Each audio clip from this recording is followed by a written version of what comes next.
I believe in the power of free enterprise. I think that's what's going to save the world.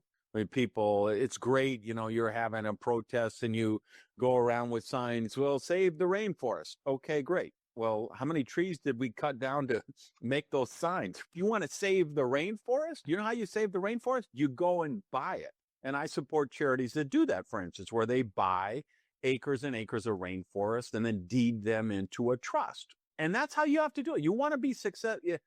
Like here, I'm in Southern California, and they're like, if you wash your car, they'll shoot you. If you water your lawn, you'll go to prison because, there's such a water shortage. It's not a water shortage. We live on a planet that 3/4 of it is water. What there's a shortage of is desalinated water. But let's not say there's a water shortage. There's really not. So how do we solve that? We solve that with free enterprise. We need the technology that makes it. And that's where I think free enterprise comes in. The profit motive there causes people to invest, to innovate, to develop things, because, of course, the greatest ways to create wealth are to solve problems and add value. Well, I was in jail at 15 years old for armed robbery and burglary. And I had a father of a girl I had gone to school with before I got expelled, who came in to see me in my jail cell and said, you don't belong here. I've read your files and you test so high in reading comprehension. You're at college level and you skip 5 weeks in a row and then you show up and you take a test and you pass it. You're capable of great things. Nobody had ever told me anything like that. I mean, the thing I heard growing up was, how can somebody so smart be so stupid? If I heard that once, I heard it 100,000 times. And because this teacher, he was a teacher, the father of this girl, he was actually a teacher. His name was Baxter Richardson. So he came in this jail cell and he tells me, I'm capable of great things. I so desperately wanted to believe him that I believed him. And because I believed him, it was true.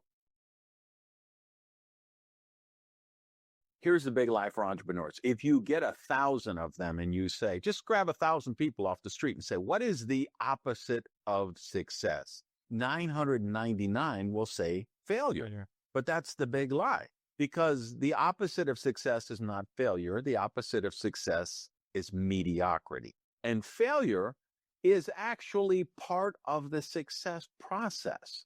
It's inherent in the DNA of success that we will attempt things and fail, that we will make mistakes, that we will modify based on those mistakes, that we will learn from those mistakes. We use them as stepping stones to develop character, to learn new skills, to change our approach. And whether it's Steve Jobs at Apple or Richard Branson, or look at people who have done some pretty extraordinary things, and you see a lot of failure along the way.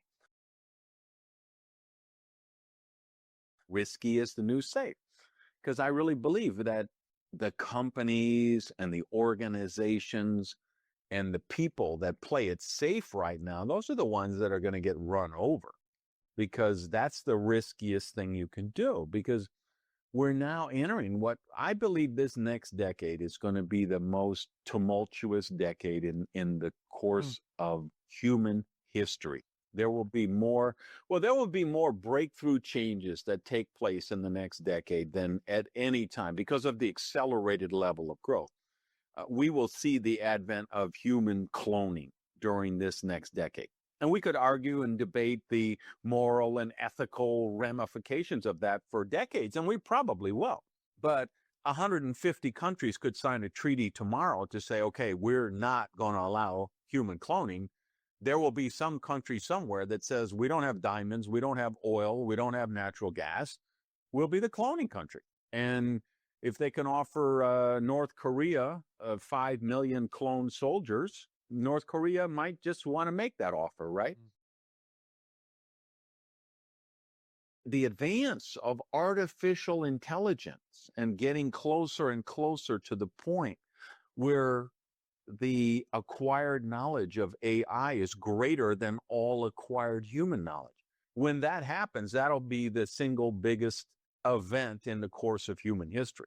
Whether you go back, whatever your belief system are, if you think we started 6,000 years ago with Adam and Eve, or go back 13 billion years to the Big Bang, there will be no event more important to human history than the second that artificial intelligence equals and then surpasses 1 second later all acquired human knowledge. And that could happen in the next decade.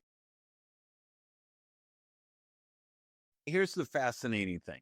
Uber was created by people who were not in the taxi business. Amazon was created by people who were not in the bookstore business. Dan Burris, futurist, he was speaking to the National Booksellers Convention, whatever that is, years ago. And he told them, somebody in this room needs to start an online bookstore. Because if you don't do it, somebody else is going to do it. So he had thousands of people in the convention hall, and none of them did it. Now, why not? Because what they said was, well, that's not how people buy books. People go into bookstores and they browse the shelves and they get recommendations from the clerks. And now we've added a coffee bar. And so they come in and they sit down and they relax on a Friday night. And then 2 years later, Jeff Bezos started Amazon. So you look at Uber. Do we think that nobody in the taxi business ever thought, well, gee, we could use GPS and track where every car is at every second and send the ride that's closest to the fare? Do we think somebody in the taxi business might have thought, well, we could develop a mobile app and then they could call when they want to get picked up and they could rate the driver? Or did nobody in the taxi business think, well, we could allow them to pay with their smartphone with Google Pay or Apple Pay or, whatever? Of course they did. But they did nothing on it, because they were in the space.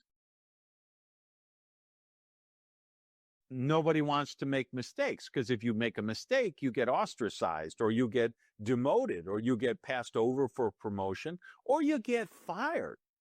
Whereas the great companies, they not only allow their people to fail, they expect them and encourage them to fail. I think the great companies, they have this attitude like venture capitalists. So if you take Jason Calacanis or Chris Sacca or someone, they're going to invest in 100 ventures, and they're going to know that 97 of them probably aren't going to work out. But they're hoping for 1 or 2 unicorns in the bunch, and there's 4 or 5 that might not work out there, but they'll find some breakthrough that'll help them segue into a different business and a different model that might work out there. And they expect that a bunch of those things won't work out, but they know that's part of the process. And companies that are willing to do that, that allow companies to, I'm not talking about missing your third quarter stock price by 2% or whatever. I'm talking about allowing somebody to open up a division and have a spectacular failure. The kind of failure Steve Jobs had when they first ran him out of Apple the first time around. If you enjoy this podcast, please make sure to subscribe. And to stay updated on everything that the Action Catalyst is up to, make sure to follow us on Facebook and Instagram at Action Catalyst Podcast and on Twitter at Catalyst_Action. And thanks for listening.